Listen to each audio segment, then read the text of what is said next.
नमस्कार दोस्तों, मैं हूं संजीव वर्मा और आपका फिर से स्वागत है मेरे चैनल सॉफ्ट उद्योग में। और आज मैं आपको बताने जा रहा हूं एसक्यूएल सर्वर इंस्टॉलेशन के बारे में।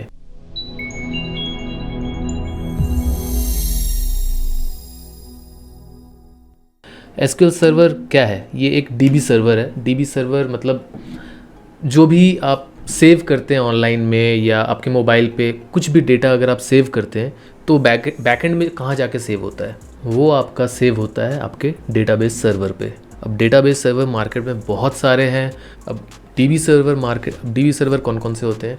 डेटाबेस सर्वर मार्केट में अवेलेबल है जो एक माईएसक्यूएल है, एमएस एसक्यूएल है, पोस्टग्रेसक्यूएल है, मोंगोडीबी है, ओरेकल है, रेडिस है, बहुत सारे हैं।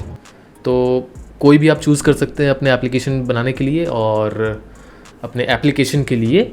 और हर एक डीबी सर्वर में कुछ ना कुछ एडवांटेज और डिसएडवांटेज होती हैं, लेकिन आज मैं जो बताने जा रहा हूँ वो मैं एमएस एसक्यूएल सर्वर इंस्टॉलेशन के बारे में बताने जा रहा हूँ, जो एक फेमस और एक स्टेबल डेटाबेस सर्वर है, चाहे आप वो क्लाउड बेस पे यूज़ करें या लोकल यूज़ करें। लेकिन आप कहेंगे कि मैं एसक्यूएल सर्वर ही क्यों यूज़ करूँ? कुछ डेटा मेरे को अगर सेव करना है तो फ़ोटोज़ नहीं, रोज़ एंड कॉलम्स वाले जितने भी रिटन टेक्स्ट वगैरह जो होते हैं वो आपके डेटाबेस सर्वर पे सेव होते हैं। फ़ोटोज़ भी सेव होते हैं, उसका प्रोसीजर अलग होता है। तो आप कहेंगे मैं एक्सेल में भी तो सेव कर सकता हूँ। तो एक्सेल एप्लीकेशन में as a backend database server use नहीं किया जाता है क्योंकि इसके बहुत सारे रीज़न हैं। उसमें नंबर ऑफ़ रोज़ जो है उसके लिमिटेशंस है, 1 मिलियन के आसपास आपके रोज़ होते हैं। और एसक्यूएल सर्वर में या किसी भी डेटाबेस सर्वर में आप अनलिमिटेड जितना बिलियन ट्रिलियन आप रोज़ क्रिएट कर सकते हैं और जितने चाहे उतने डेटा यूज़ हो सकते हैं, उस डेटा सेव हो सकते हैं। और भी बहुत सारे एडवांटेजेस है, ये तो मैं छोटा सा एक बताया। इसके अलावा डेटा वैलिडेशन है, डेटा टाइप के हिसाब से आप रख सकते हैं। सर्चिंग, ज्वाइनिंग और एनालाइजिंग डेटा सेकंड्स में हो जाते हैं, कुछ सेकंड्स में ही आपके डेटा एनालाइज हो जाते हैं। तो बहुत सारे एडवांटेजेस है जिसके लिए आज भी मैक्सिमम क्या 99.9% एप्लीकेशन में बैकएंड में जो डेटा सेव होता है, चाहे एप्लीकेशन हो, चाहे वेबसाइट हो, चाहे कोई भी सॉफ्टवेयर हो, बैकएंड में डेटाबेस सर्वर ही यूज़ किया जाता है। एक्सेल यूज़ नहीं किया जाता है। बहुत गिने चुने छोटे छोटे एप्लीकेशंस है जिसमें लिमिटेड रोज़ अगर क्रिएट होने वाले हैं तो कुछ लोग एक्सेल में भी डेटाबेस बनाते हैं, लेकिन वो प्रैक्टिकल नहीं है।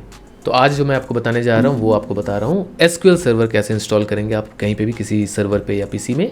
MS SQL server, Microsoft SQL server, जो कि बिल्कुल सिक्योर्ड और स्टेबल है। और मार्केट में सबसे ज़्यादा यूज़ होने वाला अभी एसक्यूएल सर्वर माईएसक्यूएल और एमएस एसक्यूएल ही है।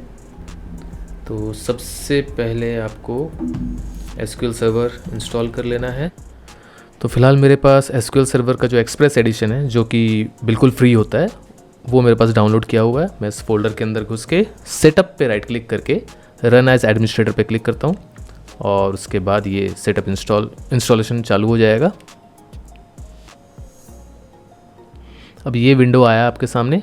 यहाँ पे देखिए लेफ़्ट साइड में आपका फर्स्ट ऑप्शन जो है वो प्लानिंग का है, सेकंड ऑप्शन इंस्टॉलेशन का है। तो सेकंड ऑप्शन में आपको जाके राइट साइड में फर्स्ट वाला ऑप्शन पे क्लिक करना है। अब सिंपली चेक बॉक्स पे क्लिक करके नेक्स्ट कर दीजिए। यहाँ पे सारा कुछ नॉर्मल है, मतलब नेक्स्ट करते हुए जाना है आपको।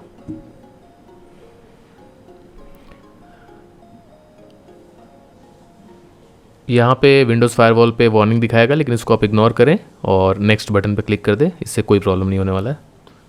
और यहाँ पे जो जो ज़रूरी है वही इंस्टॉल करें। फ़िलहाल मेरे को एसक्यूएल सर्वर से मतलब है सिर्फ, तो मैंने यहाँ पे ये चारों को अनचेक कर दिया है। बाकी सब डिफ़ॉल्ट सेटिंग्स। अब इसके नेक्स्ट विंडो में आपको डिफ़ॉल्ट इंस्टेंस पे क्लिक करना है। देखिएगा नाम यहाँ पे चेंज हो जाएगा, ये हो गया एमएस एसक्यूएल सर्वर। तो इस पर क्लिक करके नेक्स्ट कर दें।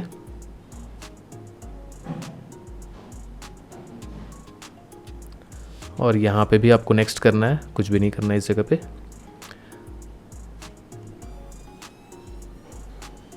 ये जगह इंपॉर्टेंट है, यहाँ पे आपको मिक्स मोड पे क्लिक करना है और नीचे में आपको पासवर्ड सेट करना है। अब आप सोचेंगे इसमें यूज़र नेम क्या होगा? यूज़र नेम रखने का तो जगह कुछ आया नहीं, कोई ऑप्शन आया नहीं। तो इसका यूज़र नेम जो डिफ़ॉल्ट यूज़र नेम है वो मैं आगे आपको बताऊंगा कि ये बाय डिफ़ॉल्ट एक यूज़र नेम सेट रहता है एसक्यूएल सर्वर में, तो मैं आपको दिखाता हूँ आगे। और ये देखिए इंस्टॉलेशन चालू हो गया है। और अगर किसी कारण से आपका एसक्यूएल सर्वर इंस्टॉल नहीं हो पाता है, मतलब कुछ एरर आता है, डेटाबेस इंजन जो है मेन कंपोनेंट, अगर उसी में कुछ एरर आता है तो आपको इसको प्रॉपरली फिर से अनइंस्टॉल करना होगा और वापस से इंस्टॉल करना होगा, लेकिन कुछ आपके ओएस में मॉडिफिकेशन करने के बाद। तो उसका भी एक अलग से वीडियो बनाया हुआ है, उसका लिंक मैंने डिस्क्रिप्शन में दे दिया है, आप वहाँ से जाके चेक कर सकते हैं। और ये हो गया इंस्टॉलेशन कंप्लीट, सारा कंपोनेंट प्रॉपरली इंस्टॉल हो चुका है। लेकिन ये सिर्फ सर्वर इंस्टॉल हुआ है, इसे आप ऑपरेट नहीं कर सकते। अब तो एसक्यूएल सर्वर इंस्टॉल हो चुका है, लेकिन आप इसे एक्सेस कैसे करेंगे? एसक्यूएल सर्वर आप कहीं पे भी इंस्टॉल कर सकते हैं, लिनक्स में, विंडोज़ में, मैक पे, कहीं पे भी आप इंस्टॉल कर सकते हैं एसक्यूएल सर्वर। मैक पे शायद नहीं, देखना पड़ेगा मेरे को। तो लिनक्स या विंडोज़ पे आप एसक्यूएल सर्वर तो इंस्टॉल कर दिया आपने, लेकिन उसे आप एक्सेस कैसे करेंगे? MS एसक्यूएल सर्वर को एक्सेस करने के लिए आपको चाहिए होता है SSMS, SQL server management studio, जो कि आपको अलग से इंस्टॉल करना पड़ता है। और अगर आप सिर्फ एसक्यूएल सर्वर इंस्टॉल करते हैं और साथ में MS SQL server management studio नहीं इंस्टॉल करते हैं, तो आप एसक्यूएल सर्वर को एक्सेस नहीं कर सकते हैं। ना ही आप उसमें टेबल्स बना पाएंगे, ना ही आप उसमें स्टोर प्रोसीजर बना पाएंगे, किसी भी तरीके से उसे मैनेज नहीं कर सकते हैं। अगर आपको एसक्यूएल सर्वर को मैनेज करना है, उसको ऑपरेट करना है, तो आपको SSMS इंस्टॉल करना ही पड़ता है, मतलब कि एसक्यूएल सर्वर मैनेजमेंट स्टूडियो। तो चलिए उसे भी इंस्टॉल कर लेते हैं। ये देखिए यहाँ पे मैंने डाउनलोड करके रखा है। मैं दोनों का डाउनलोड लिंक मैं आपको डिस्क्रिप्शन पे दे दूंगा, एक्सप्रेस एडिशन एसक्यूएल सर्वर का भी और ये मैनेजमेंट स्टूडियो का भी। तो ये भी सिंपल है, इसको भी सेटअप को जस्ट रन करना है और नेक्स्ट। इसमें कोई भी किसी भी तरीके का इसमें कोई सेटिंग नहीं करना है इंस्टॉलेशन में, जस्ट ये प्लेन इंस्टॉलेशन है।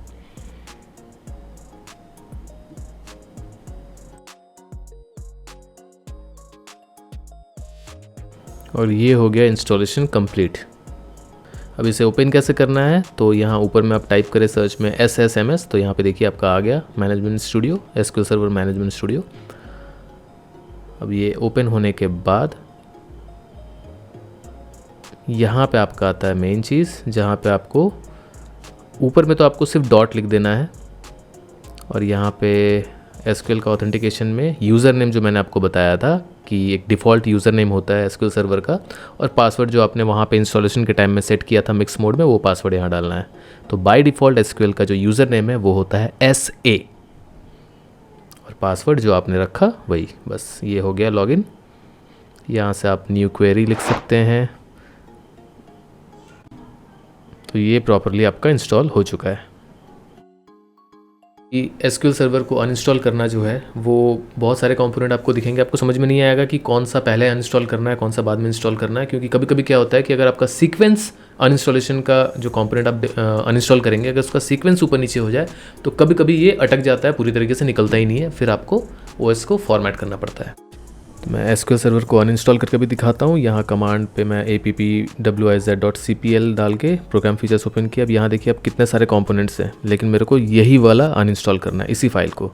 ये सारे जितने भी कंपोनेंट्स हैं सारे को ये डिलीट कर देगा, अनइंस्टॉल कर देगा। तो यहाँ रिमूव पे क्लिक करना है।